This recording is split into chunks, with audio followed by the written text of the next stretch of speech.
Now, after the 1,000 years of Jesus Christ and the reign of Christ on this earth, you're going to have the rest of the dead resurrected. All right, let's take a look at that. Revelation 20 and verse 5. But the rest of the dead live not again until the 1,000 years were finished. This is the first resurrection. Blessed and holy is he that has part in the first resurrection. On such the second death has no power, but they shall be priests of God and of Christ, and shall reign with him 1,000 years. So this talks about the rest of the dead. Now who are the rest of the dead? Well, you know, there's been about 63,459,781 abortions that have taken place. Now, if we believe that life begins at conception, okay, if that is what you believe, then God is not going to let this slide, okay? God's not going to shrug his shoulders and just say, well, I know life begins at conception, but there's not a thing I can do about it. No. Now, when we talk about the rest of the dead, we're talking about all the ones that have been aborted, potential children of God who have been aborted, are part of the rest of the dead, okay? Now, what about mortal children? You know, what about children that, okay, let's say never got saved? What about the missionary that had a flat tire on his way to Africa and he didn't get there in time and the girl died of AIDS?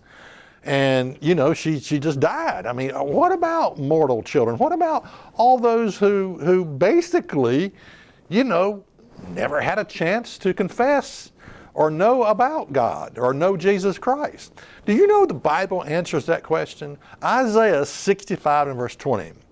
There shall be no more thence an infant of days, nor an old man that has not fulfilled his days.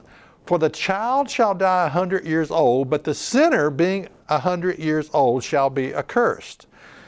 Now, what this reveals is that there is a time period after the millennium when the rest of the dead are raised. It's a 100-year period of time to repent and accept Christ. So I fit into this category, all those that have been aborted. I fit into this category, all those mortal children who never, you know, really had a chance for salvation. But this is interesting because it doesn't just talk about children or infants. It does say, there shall be no more thence an infant of days, nor an old man that has not fulfilled his day. You know, a lot of old people that basically never had a chance for salvation will be given their first chance for salvation during this time period. There's all kinds of people, you got to understand that there's all kinds of people that have lived and died who never knew Christ or anything about Christ. You know, only about 1/3 of the world's population even claim to be Christian today.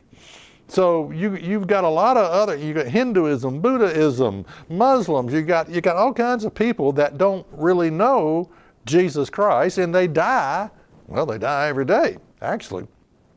Check us out on the web at isthatreallyinthebible.com.